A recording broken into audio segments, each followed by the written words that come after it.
Welcome to BlackUSA.news morning show. I'm your host, William Honolulu Jr. Join us as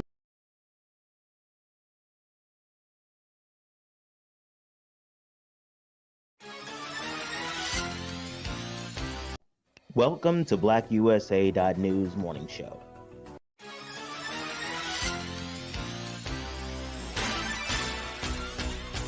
Welcome to BlackUSA.news morning show. I'm your host, William Honolulu Jr. Join us as we explore the news and opinions that impact our community. We break down how the major stories have a very personal, local, and racial impact.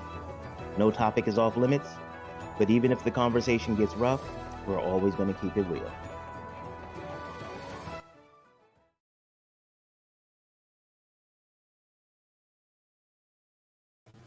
Greetings and salutations, all out there in internet land. I am William Honolulu Jr., and I have the pleasure and honor of serving as the host of the Black USA News Morning Show. Good morning to you. Good morning to you. Good morning to you. Very grateful for you all to join us today. We got a lot to cover. We're going to do something a little bit different today.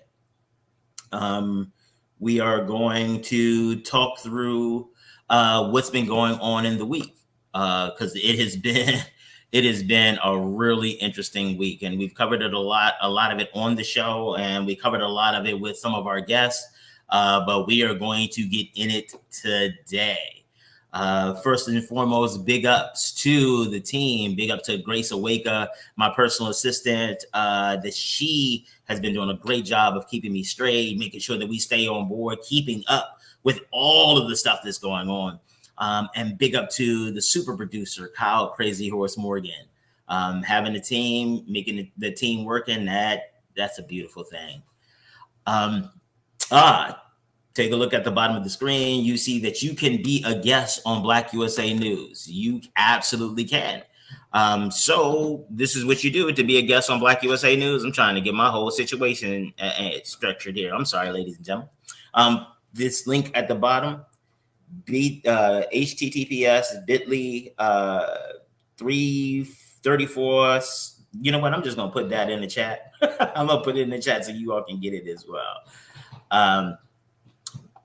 So we're going to do that. Make sure that you all can come and be guests on the show. We love hearing from the community, hearing from our people, and the like.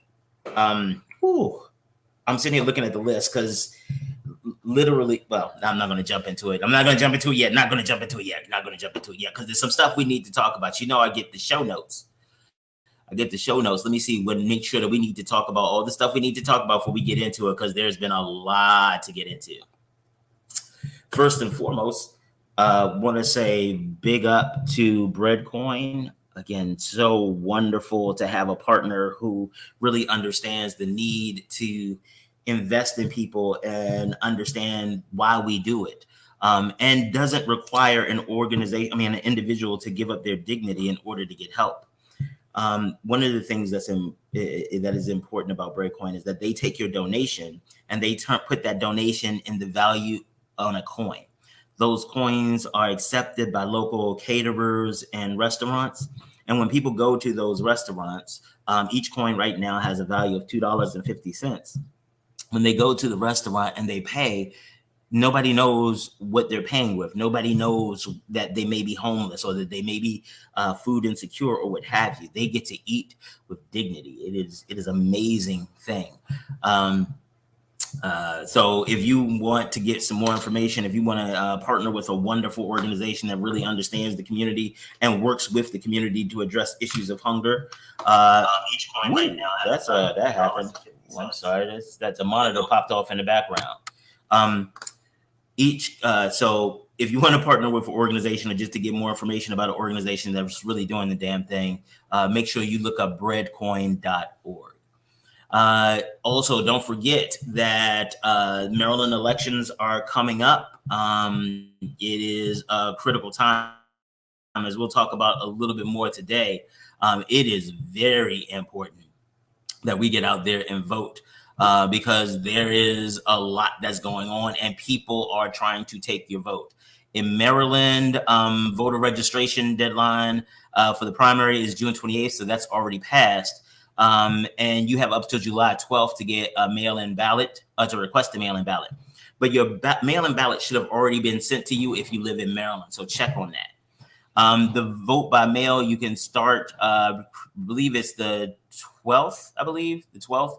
And the election day, the primary election day in Maryland is July 19th, 2022. The election day is in November. But remember that in Maryland and some of these jurisdictions, the candidates, the district is so one party that the primary usually is the general election. So make sure that you get out and that you vote, because they are literally trying to take your vote away from you. We'll talk a little bit more about that later. But you also need to know who the candidates are. One of the challenges that we have is when people just go out to vote for the name that they know, or, those types of things, instead of really understanding the issues and understanding why candidates have voted the way they have or what have you. So what we've done is we've put together our election coverage, and we have put that all together. So follow us on our social media. Politics22 is the hashtag. I'm gonna drop that in the comments as well, so you all can follow that hashtag. We really try to make sure that the politicians come out and they talk to you, so that you can hear directly from them what their plans are, what their agenda is going to be, what they're going to do if they get elected, and you have something against which to hold them accountable. You don't want to just be kind of guessing what they're going to do, and then when time comes down, they're like, oh, I never really said that. You get an opportunity to listen to them and make a decision now. So make sure that you follow us for continuing coverage and find out what the politicians have to say out of their own mouths. Let's see. Oh, yeah. Darker Than Blue Grill. It is a wonderful restaurant located at 413 North Charles Street in Baltimore, Maryland. It is, not only is it a beautiful place to go aesthetically, the food is amazing. The staff is great. And they're actively engaged in the Black community. There are so many events that sometimes you don't even know that they're the caterer or that they're the sponsor of. They are out in the streets working with the community and community members, making sure that they have the resources necessary to really do a great job to support people who need. And so one of the ways that we honor and pay honor to that is that we advise you all to go spend money there, because at least you know that part of it is going back into the Black community. And last but definitely not least, well, no, not last, but definitely not least, Fosterpreneur Incorporated. Fosterpreneur, I have the privilege of being a member, volunteer with Fosterpreneur, have a great time really working with young people who are our alumni of the foster care system, or from a disinvested community, really helping them take some of those skills that they've learned in unfortunate circumstance and show them how to turn it into a viable and sustainable business. If we get enough time after the news, we're going to talk a little bit about Fosterpreneur and give you a sample of the kind of stuff that we work with our students on. All right. Woo! Because, yeah, when I tell you this has been a crazy week. So let's start with the good news. The good news is that yesterday, Thursday, sworn in was the 116th Associate Justice for the United States Supreme Court, the Honorable Justice Ketanji Brown Jackson. She is the first African-American woman to sit on the court. And one of the first African-Americans that whose vision aligns with the majority or mainstream African-American conscious thought. So let's make sure that we honor that. Not only is she a Black person, I'm sorry, not the first, she is the second. Thurgood Marshall paved the way. He did an amazing job of being authentically Black and bringing that type of expertise to the table. So I correct myself. but she has brought in this perspective, and let's talk a little bit about it. And I know people have been talking about her, and how great she is and stuff like that. And well, not everybody. Let's be clear, but I want to make sure that we talk about her credentials and her highlights, because it's important that when we have good people that we honor them. So she assumed office in the Supreme Court yesterday, June 30th, 2022. But between 2021 and 2022, she was the United States Court of Appeals for the District of Columbia Circuit. She was a district court judge. Before then, she was a judge for the United States District Court for the District of Columbia from 2013 to 2021. And she was the vice chair of the United States Sentencing Commission from 2010 to 2014. She's a graduate of Harvard University, and from all indications, an amazing justice. She seems to be very anchored in her family, and has demonstrated capacity, at least what I've read. And I'll say that if you have better information, I am more than happy to accept it. But from what I've read and what I've seen, she has an adherence to the rule of law. And that is a really big deal right now, because there are a lot of these people who don't, and don't have a sense of ethic. And that is leading us to the peril that we're in. I want us to really, really, really anchor in to what it means that Justice Jackson is on the Supreme Court. Not only does it mean for politics and policy, but what it means to little Black girls and little girls around the world, that this can happen. Like it is amazing how important symbols can be to us, especially to our children. Like, they want to know that it's possible. They want to know that somebody else is doing it, because if somebody else can do it, then maybe they can too. And to have her not just as a symbol, kind of an empty suit or empty robe, but to have her going to make meaningful contributions at a time that is critical in American jurisprudence. And also think about this. There are now 4 women on the United States Supreme Court. 4 women. Now, again, I will give you that Justice Coney Barrett's perspectives may not align with the mainstream or with the majority of Americans, and her process, the process through which she was confirmed, was so illegitimate that it really sullies and tarnishes her reputation and her contribution to the court. And so that's, so I put that asterisk by her, but there are 4 women on the United States Supreme Court. That is a really big deal. And I think that, again, we should really anchor in and celebrate that. It is a wonderful thing. But unfortunately, we don't get an opportunity to rest and enjoy that victory or that substantive. I don't even want to make it sound like I don't understand the substantive nature of this victory, but we don't get an opportunity to enjoy it, because as often as the Black woman comes on the scene, she has come into the Supreme Court when it is in incredible disarray, the most significant disarray that it's been in my lifetime. The court's credibility is so exceptionally undermined for a number of reasons. First is the as I mentioned about Justice Coney Barrett, the way that she was installed.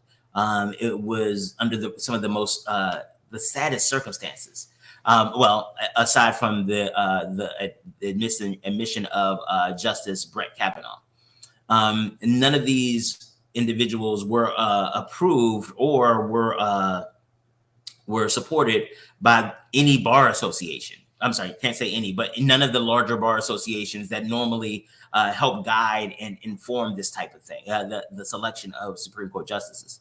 And on top of that, when Justice Kavanaugh was being confirmed, 1,500 law professors were like, hell no, you cannot do this. He is not qualified. He will sully the reputation of the court. And he did. In addition to that, Justice Gorsuch, he was nominated by President Trump, but it was supposed to be President Obama's nomination. So Mitch McConnell, when Justice, sorry, when Neil Gorsuch, during Obama's last term, during the end of his last term, there was a vacancy on the Supreme Court, and President Obama wanted to nominate Merrick Garland. And so they nominated Merrick Garland, and Mitch McConnell stalled the entire Senate. And he said that, the election is 11 months away. We need to give the people an opportunity to speak on it.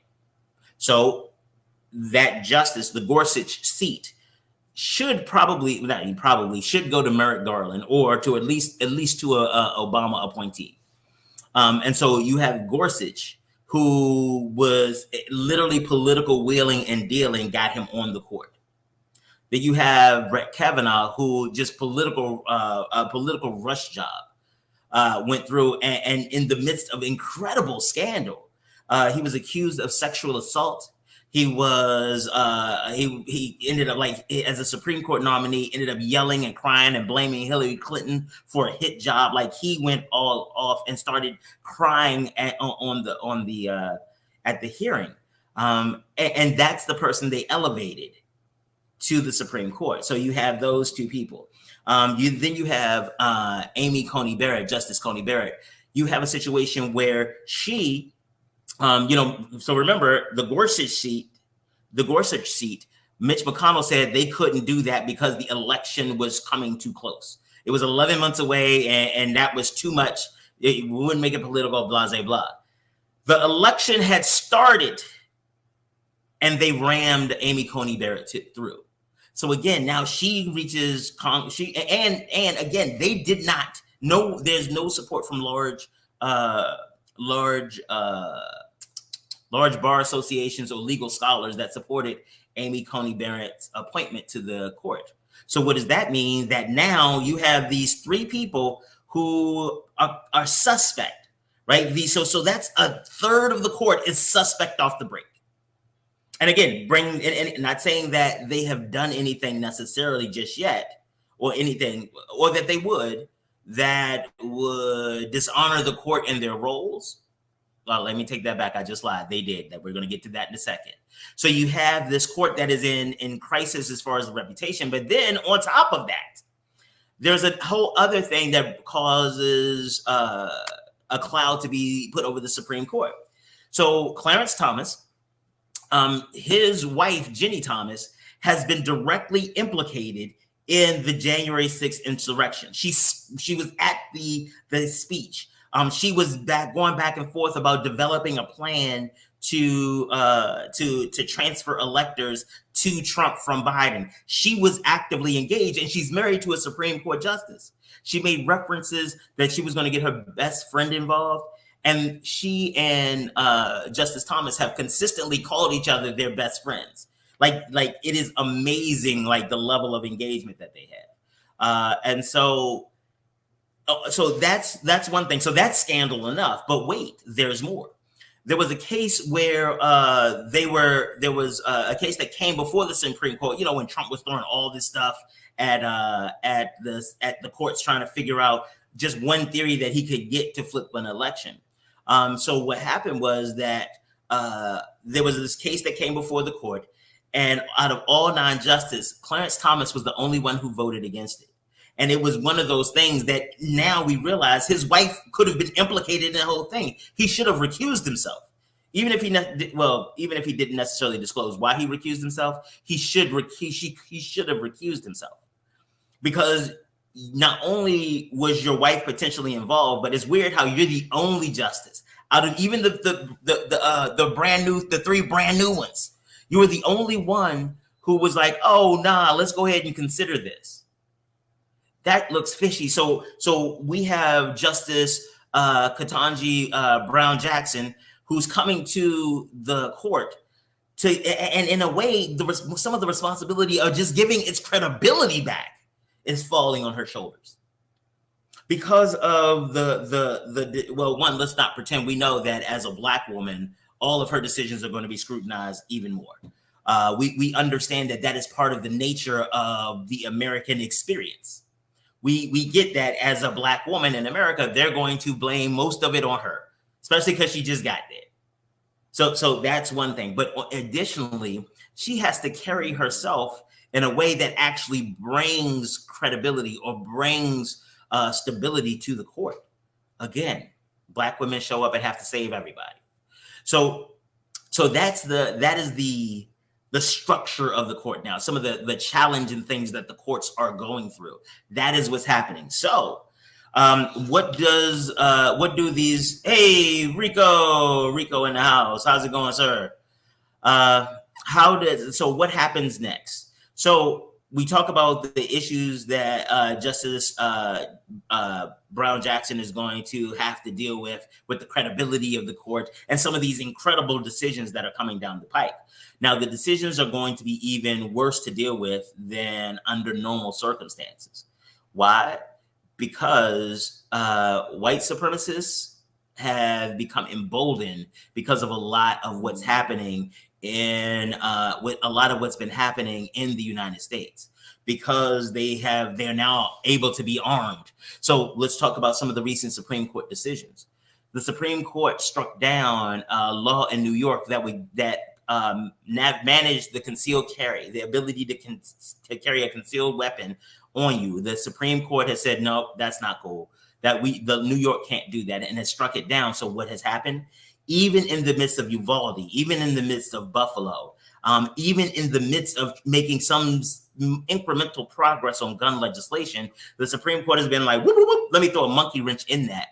And now all of that progress may be undermined because the Supreme Court has identified that because the right to bear arms, and again, it's not just the right to bear arms. There's a whole damn sentence about a well-regulated militia, and then it's a whole sentence about it's not just the right to bear arms, but they reduced it to that and said that because it's enumerated in the Constitution, the state can't make any laws that could restrict it. They made it open season. So now places like New York may have to shift from a place where, you can't, you have to go through some things, prove that you need a permit, prove that you need a permit to have a handgun, to now just going up and saying, hey, I need one, thank you. That is going to make people less safe. And I think we need to make sure that, again, respect the fact that Justice Brown Jackson is going to have to address the fallout from some of those things, which means that a lot of these things, again, are going to require us to get senators and congressmen and state representatives and state senators in these roles so that they can help us navigate what's going on. So we're going to finish talking about the court a little bit more, and then we're going to shift to another few things that are in the week. What we talked about this early in the week, but it's important to bring up now: the Roe versus Wade decision. As many of you all know, the courts had struck down the Roe versus Wade decision, and that has implications. Depending on where you live, the implications are different. There are some states where the state, they had a trigger law. So basically, if Roe ever got struck down, abortion would be automatically legal, or there'd be one or two steps to make it make it illegal or punishable and restricted, or there's one or two steps and people have to sign off on stuff before they can make it restricted. Those went into effect in several states. What I would suggest is that you find what is the law in your state. And if you need services, if you need health services and you need an abortion, or you need some planning services and you want to do it in a place where you can at least have all your options, what it may require is you to go to another jurisdiction because you want to make sure that it's legal, but also recognize that some of your states are trying to put in laws that say that if you get pregnant in this state and go to another state and have an abortion, then you can still be criminally charged. I know I jumped into how this is going to be affected, but let's take a step back and really think about this. We are now at a point where there are state legislatures who are run by men, predominantly white men, let's not get it twisted, who will never have to deal with the impact or the implication of having an abortion, who literally many of these dudes and women were talking when we were talking about masks and stuff like that. They literally kept saying "my body, my choice" without a sense of irony. They were out there doing these things and saying these things, and you know why they're able to get away with this? Because they planned, they plotted, they voted, they followed candidates who believed what they believed, and it took 50 years to get it done. Don't get it twisted. It took them 50 years, but they got it done. We need to make sure that we are as involved in the election cycle, whether it's about who our judges are, who are mayors and city council and stuff like that. Because if we don't work on these, or making sure that people, even in the lower realms or the lower levels, are working in our best interest, it will never make it to the top.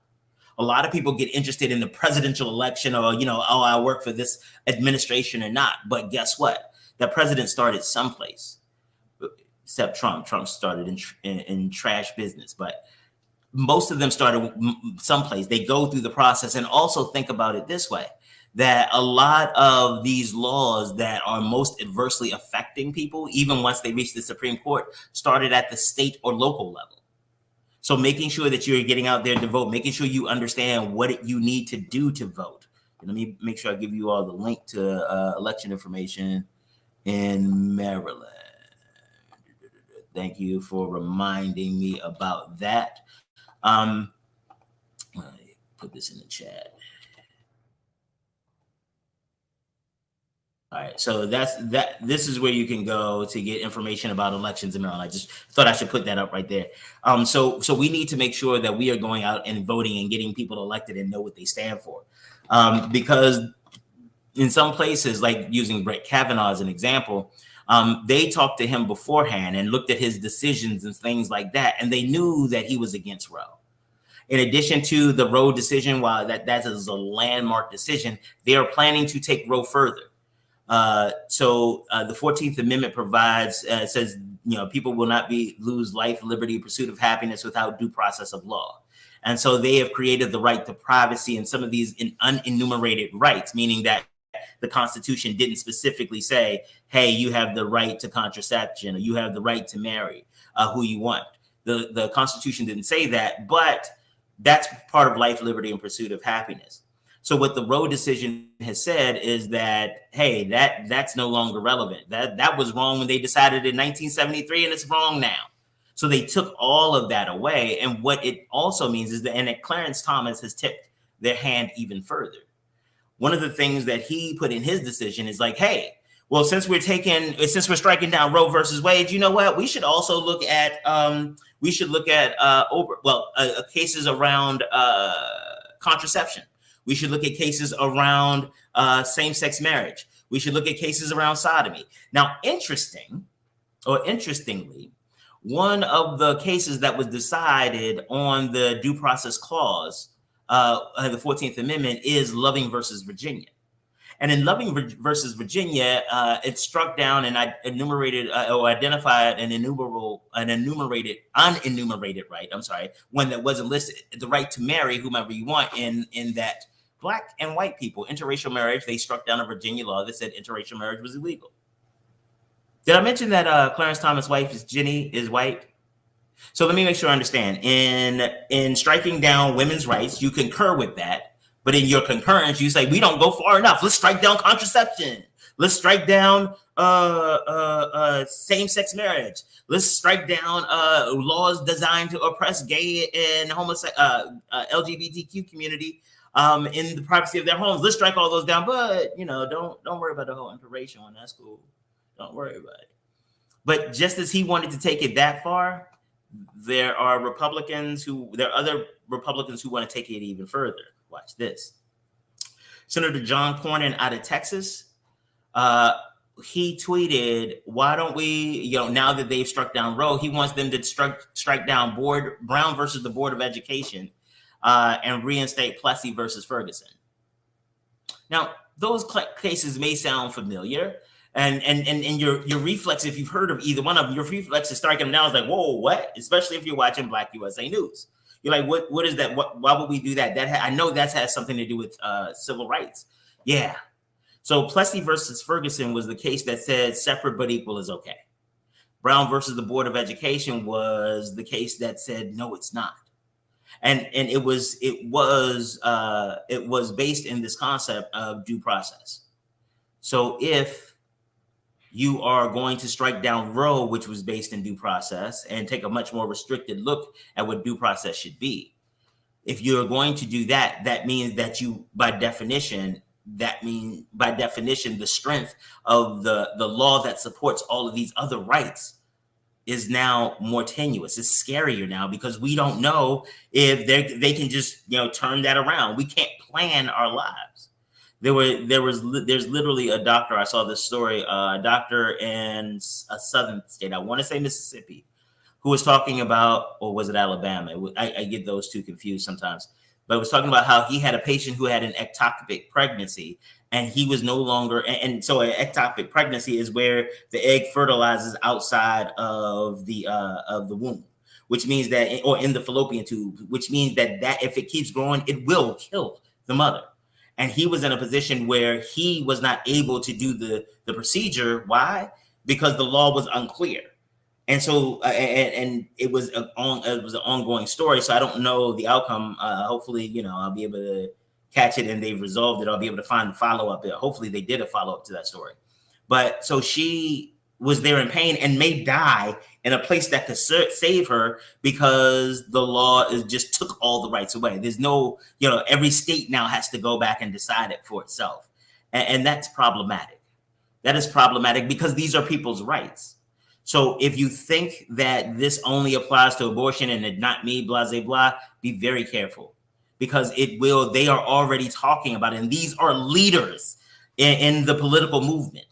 These are people who are in positions to make decisions that will govern and control the rest of your life.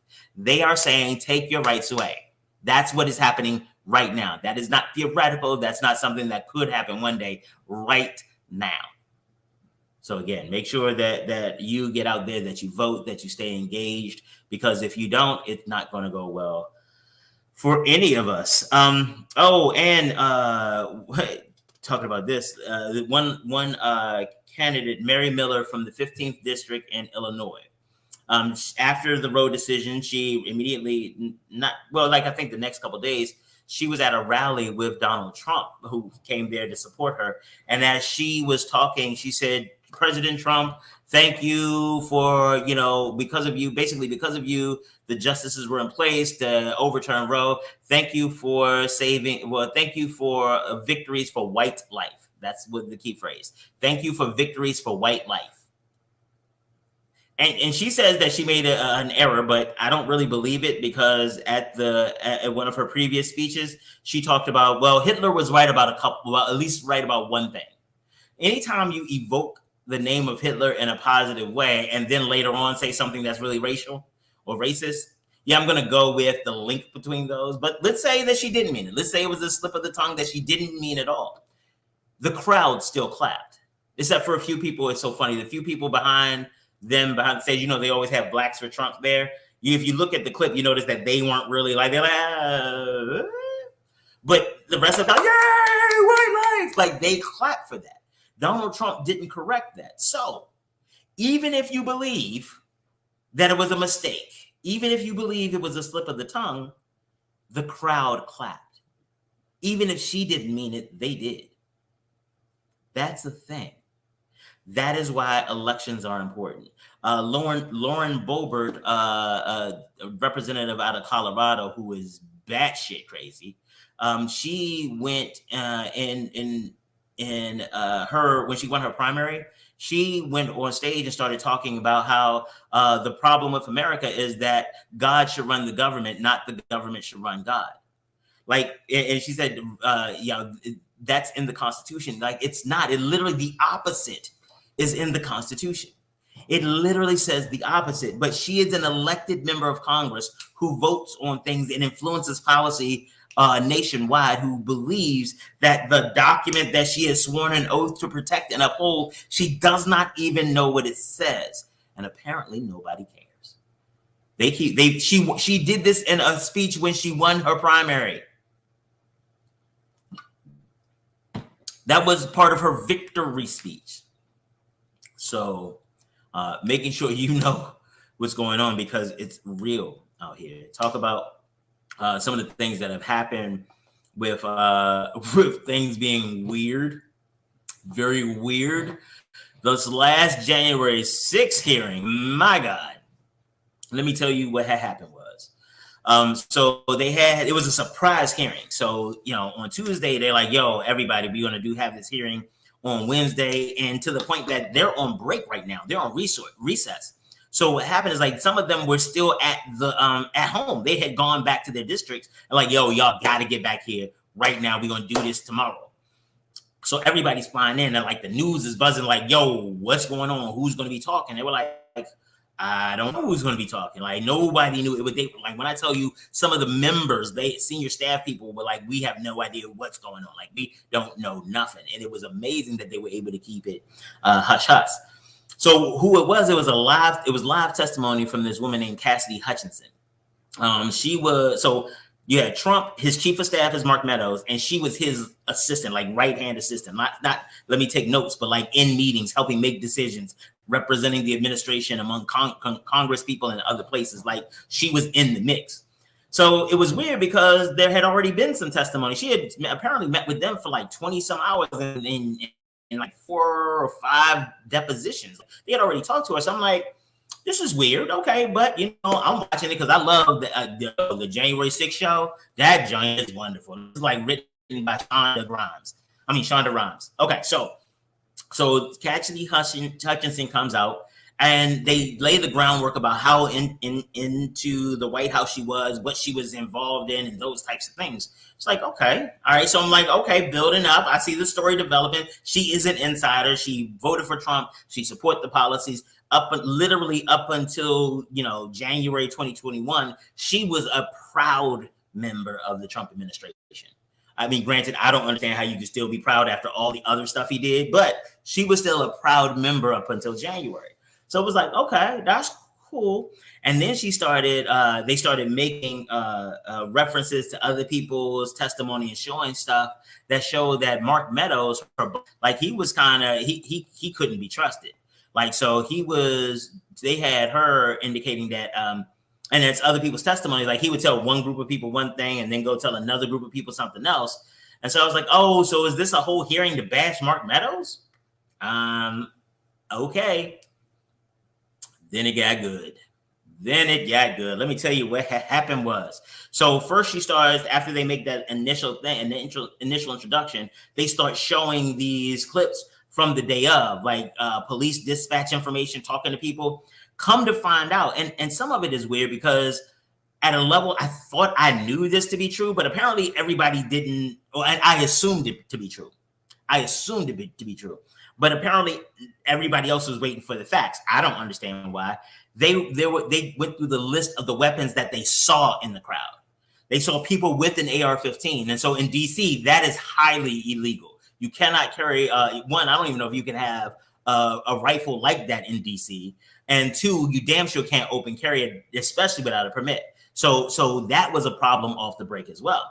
So they know this. And so she was near Trump when they were, and so there was a lot of people who wouldn't come in. So the ellipse is like this big kind of bowl space, and people come in, and it looks really good. And the more people you have in it, the better camera shot it is. And so Trump was like, yo, why isn't everybody in here? Why are people still out there? They were like, they're not coming in because we have the metal detectors, the magnetometers, they call them the mags. Basically the metal detectors. We have the metal detectors up, so nobody wants to come in if they're going to get hit with the metal detectors because they got stuff on them. He was like, yo, those are my people. Let them in. They're not here to hurt me. You let them in, and then once they get in, then we can just walk to the Capitol from here. She heard the president of the United States say, I know that those people have weapons. I know that they are dangerous, but they're not. I also know that they are not here for me. My safety is that he felt comfortable enough to bring armed people with AR-15s, knives, and they were talking about how they were watching them fashion spears to the end of flagpoles, pulling out bear mace. They saw all of this. He knew this was happening and wanted them closer to him because he knew he wasn't in danger. And again, I could see this, but apparently, like, people are shocked. Like, they are shocked. And so it gets stranger. So we talked about how Mark Meadows is whack and lies about stuff. So then, before Trump goes to, so they've been, watch this, because there's a lot going on. So before, so that's him knowing that they had weapons and stuff like that. So he knew that and still wanted them to go to the Capitol. He was still encouraging them when he was on stage and said, "Let's walk to the Capitol and give them the courage they need." However he phrased that. He knew that they were armed and they were angry. He knew that. And so, in addition to that, in real time, let's go back a little bit. Leading up to January 6th, Trump was talking about trying to schedule a change in his motorcade so that he wouldn't just go to the ellipse, do the speech, and come back, but the motorcade would stop by Congress. Pat Cipollone, who is the White House counsel, so he is like that White House counsel is the president's lawyer, not Donald Trump's lawyer, but the president's lawyer. So whoever's president, that office works for them. Normally, it is a loyalist because you want somebody you could trust, but their job is to defend the office of president or to advise and defend the office of president. So Pat Cipollone came to this chick because, she's 25 years old. So props to her for standing up where you have these grown men who are like, nah, I'm good.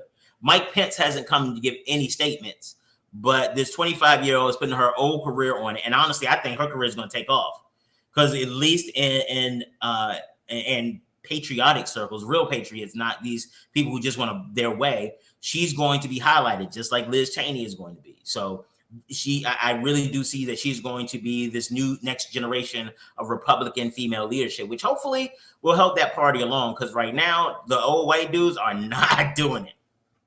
So Kevin McCarthy, he's like on his phone all the time, not really paying attention to nothing. And Trump is like, I want to go. We need to go. Pat Cipollone is like, nah.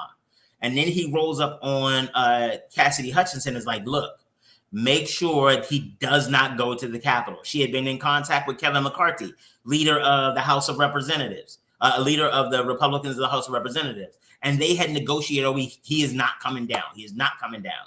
So she couldn't hear what was happening because she was behind the stage. So she didn't hear him say, we on our way down, let's go down there. And so Kevin McCarthy calls us like, hey, yo, what's going on? Why y'all coming down here? You told me why you lie. You told me y'all wasn't coming down. She's like, no, we not coming down. He's like, he just said on TV he's coming down. What the hell is going on? She's like, yo, I don't know what's going on. Now, granted, these aren't the words they're using. This is my interpretation. So she's like, yo, I don't know what's going on. Let me holler at you later. So she hangs up, talks to him, and they're like, yo, and everybody's freaking out. So before she got down there, Pat Cipollone was like, if we go down there, we will be guilty of all types of crimes. Make sure this doesn't happen. He said that, according to her. So then before Trump gets on stage, Mark Meadows is like, yo, we still going to try to make sure this whole thing happens with you getting down to the Capitol. We're going to try to make it happen. We're really trying to make it happen. So Trump's on the stage thinking that stuff is about to pop off. So he says that, and he said, I'm going to be down there with you. So then he gets on stage. He's like, yo, Mark, what's up? We still going down there? Mark is like, oh, yeah, we still working on it. You know what? When you get in the car, holler at Bobby Engel, who's the head of protection detail. He's like, head of the Secret Service on the ground. Like, that's his thing. And so he was like, yeah, holler at Bobby. Bobby will have more information. So Trump gets in and is like, yo, Bobby, let's go. We going down to the lips. We going down to the Capitol. Bobby's like, nah, we can't go down to the Capitol. It's not safe. Like, literally, we legally can't bring you down there. We don't have enough assets. Trump loses it. He wants to be there leading the army. He didn't say that. This is my interpretation. According to her story, he wants to be there leading the army. So then she wasn't there. So Cassidy wasn't there, but she tells the story of the coming from the head. His name is Ornato. I can't remember his first name. Ornato. He tells her this story. So while Trump is in the limousine trying to go, Bobby's like, no, you can't go. And Trump is like, no, we got to go, and flips out. So according to Ornato, he tells Cassidy that Trump tried to grab at the steering wheel to try to force the car toward the Capitol. It's like dude grabbed it. Trump was like, yo, no, you can't grab it. And according to dude telling Cassidy the story, and Engel is in the room when he's telling it, Trump reached for his throat to try to force him to go. And eventually, like, Mr. President, we're not going to go. He calmed down. Again, I don't know how the rest of it. She doesn't know how the rest of it ended, but that was the story they told her. And honestly, still shocking, but not surprising when you think about it. That he seems like the type of dude to do that. Then she started talking about how when he would get angry, he'd throw dishes and stuff like that. And while that part is salacious and him trying to choke a Secret Service agent, that is good for the show. But let's not forget the core purpose. She heard him say that he wanted armed people. He was comfortable with armed people going from the ellipse to the Capitol to threaten, to intimidate, and to show a force to get them to not certify the election results. That was part of the plan, and it aligns with the coup plan that John Eastman was a part of. We talked about earlier that the dude Merrick, I can't remember his name, Merrick. I think it's Merrick. Merrick out of the Department of Justice, who was in charge of environmental stuff at the Department of Justice, that plan used. And this actually fits along that line. And what's more, they revealed at the end, because they do a great job with the January 6th hearings. At the end, they drop like this bombshell, this teaser. And what they dropped was that the witnesses have been receiving threatening text messages about their testimony to the committee. So what's been happening is like, you'll be looking at your phone and it'll say, hey, a little birdie, it told me that you were going to talk to the January 6th committee. Don't forget that Trump reads transcripts. And so long as you're part of Trump world, you be protected. Yo, you sent that to somebody in text messages? Like, think about how powerful you have to believe you are, that you could send that to somebody who's under subpoena and they will tell and that they will stay quiet. That is amazing. What's more with her, one of the things we found out is that her initial lawyer was paid for by people who are aligned with Trump. When she got a new lawyer, all of a sudden she had new things to say. One of the things that I was watching one of the talk shows, and I can't remember the young lady's name, but she was somebody who also worked in the White House. And she was friends with Cassidy. And what we found out, or what she disclosed, was that Cassidy had done testimony before the commission or before the committee, but only the lawyer had negotiated what questions that they could ask and what she would respond to. And she called her friend, this lady, and was like, yo, there's a lot of stuff they didn't even ask me about that I want to tell them. So she put her in touch with a lawyer that used to be with Jeff Sessions, the old attorney general. So she put him with a lawyer. She put her with a lawyer that used to work for him. And all of a sudden, now all this bombshell testimony comes out because Bamas are really out here trying to intimidate witnesses to keep the cover up going. Again, why I say voting is important, because it's not over. This coup attempt is not over. It is literally still happening. And they are so brazen, they're doing it in our face. It's like you're cheating and you're letting me know you're doing it. It's like you roll the dice, you come up with the number you don't want, you take your finger and knock it over, and you look at me and call the number. No. We need to have people in place, because if you didn't have people like Cassidy Hutchins, you wouldn't have this type of information. And some people might say, well, I mean, for me, I was like, I'm not surprised at this. Like, why is it a big deal? Watch this. Trump's former chief of staff, Mick Mulvaney, he left, and this is where Mark Meadows came in. The former chief of staff, he was like, yo, after hearing Cassidy's testimony, I think that there at least needs to be some type of criminal investigation. This was Trump's man. And again, Trump turned on him, but he does that to everybody. But this is he worked for Trump. And now he's like, I don't know. I think this is a problem. And said that I know that young lady and I believe her. Trump's chief of staff, look at that. Now it's fading. You got on record, you got Bill Barr talking negatively against him. On record, you have Rosen talking negatively against him. On record, you have Ivanka. And I'm sure the stuff that Don Jr. said, oh my God, I can't wait till they release that, because that dude has never struck me as being the brightest. So yeah, that's gonna. I'm watching this like it's a show. I'm binge watching it. Like, it is amazing. And maybe I might even bring y'all some clips next time. Actually, you know what? I may bring. So Monday, by the way, Monday is my birthday. So I'm not sure if I'm going to be here. I think I may just go through and pull out some of the clips for some of my favorite shows and do like a best of show. That should be fun. I don't know. Or I might come in, celebrate with y'all. Woo woo. Okay. So, such is life. Let's see what it was that everything I wanted to tell to y'all about the news for the week? There's a lot going on. Make sure that you take an opportunity to have grace, to not just give yourself grace, but to give others grace. But make sure that you also understand that your grace doesn't make you a doormat. I mean, set your boundaries. Choose those who align with you and will help you build and grow to where you want to grow. That's all we can do. That's all I'm asking you to do. That's all the news and things I have for today. I'm looking forward. Hopefully, I may see you all on Monday, may not, you know what I mean, depending how the birthday goes. But either way, I'll be black next time.